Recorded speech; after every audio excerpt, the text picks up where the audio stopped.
एक टाइम था जब इंडियन मीडिया की जुबान पर कोरोना के अलावा कोई टॉपिक ही नहीं था। खूब आर्गुमेंट्स करवाई, डिबेट्स करवाई, और ये हालत मीडिया की जब थी जब देश में इतना खतरा नहीं था, लेकिन इतना खतरा नहीं था जिस लेवल पर मीडिया रिएक्ट कर रहा था। जैसे जैसे केसेस बढ़ते गए, कोरोना हाथ से निकलता गया, इंडियन मीडिया का जोश भी ठंडा होता चला गया। हम लोगों को भी डेली याद रहते थे कि हाँ आज इतने केस बढ़ गए। हम डेली काउंट करते थे कि आज 1 लाख केसेस बढ़ गए, 2 लाख बढ़ गए। लेकिन अब पता नहीं मीडिया कहाँ है। शायद देश की जनता से ज्यादा जरूरी इंडियन मीडिया के लिए टीआरपी है। क्या सच में देश से कोरोना चला गया है? क्या स्टेटस है कोरोना का? आज की इस वीडियो में हम बात करेंगे। बिना टाइम वेस्ट किए चलिए शुरू करते हैं आज की इस चर्चा को। पहले सबसे जरूरी बात हम कर लेते हैं, वो क्या कि कितने केसेस हैं हमारे देश में, मौत कितनी हुई, पिछले 24 घंटे में कितने केसेस हुए। जैसा कि अब आप अपनी स्क्रीन पर देख पा रहे हैं, टोटल 94 लाख के पास हमारे देश में केसेस हैं। पिछले 24 घंटे में 31,000 नए केसेस आए हैं।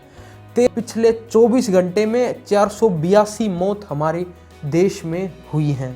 एक्टिव केस हमारे देश में 4 लाख के आसपास हैं।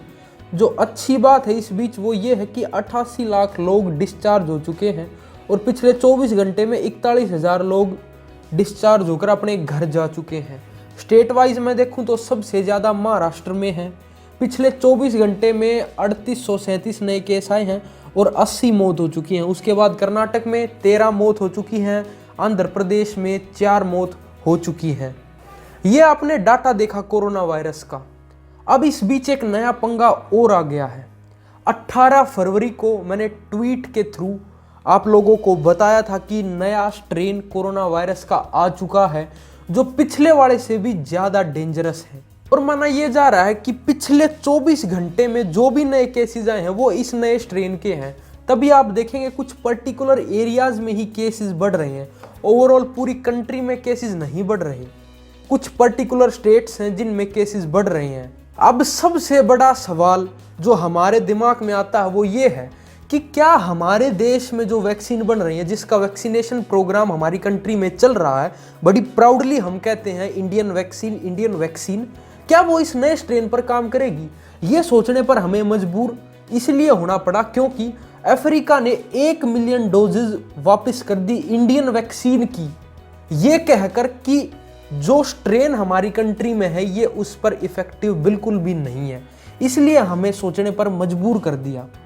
और जो अब तक की स्टडीज हुई हैं उनमें भी यही पाया गया है कि नए स्ट्रेन पर वैक्सीन कम इफेक्टिव है, इतना इफेक्ट नहीं दिखाती जितना पुराने स्ट्रेन पर कोई भी वैक्सीन दिखा रही थी। अब बात यह आती है, क्या इंडियन वैक्सीन इस पर असर करेगी? देखिए, गवर्नमेंट को इस टॉपिक को बड़े सीरियसली लेना चाहिए और जल्दी से जल्दी कोई एक्शन लेना चाहिए ताकि पिछली बार की तरह देर ना हो जाए और फिर से कोरोना सरकार के काबू से बाहर ना हो जाए। इतने केसेस हमारे देश में ना बढ़ जाएं कि ये बेकाबू हो जाए, दोबारा से लॉकडाउन लगाना पड़े। क्योंकि अगर फिर से लॉकडाउन लगेगा तो इकोनॉमी का बहुत नुकसान होगा और इस बार रिकवर करना बहुत मुश्किल हो जाएगा। और अगर प्रॉपर प्रिकॉशंस नहीं लेंगे तो देश के नागरिकों की जान जाएगी। सरकार को इस पर जल्द से जल्द और सीरियसली इस टॉपिक को लेना चाहिए। दोस्तों, वीडियो को शेयर जरूर करते हुए जाइएगा। अगर पसंद आई तो लाइक कर दीजिएगा। तो चलिए मिलता हूं अगली किसी वीडियो के साथ में। ये मेरे सोशल मीडिया अकाउंट्स हैं। कोई भी अपडेट होता है मैं या तो ट्वीट कर देता हूं, इंस्टाग्राम पर, फेसबुक पर मैं पोस्ट कर देता हूं। आप मुझे वहां पर जाकर फॉलो कर सकते हैं। जल्द मिलूंगा अगली किसी वीडियो के साथ। तब तक आप अपना और अपने परिवार का इस बढ़ती हुई महामारी से ध्यान रखें। मास्क वगैरह लगाएं, हाथ वगैरह धोते रहें, सोशल डिस्टेंसिंग भी आप मेंटेन करके रखें। बाय बाय, टेक केयर, जय हिंद।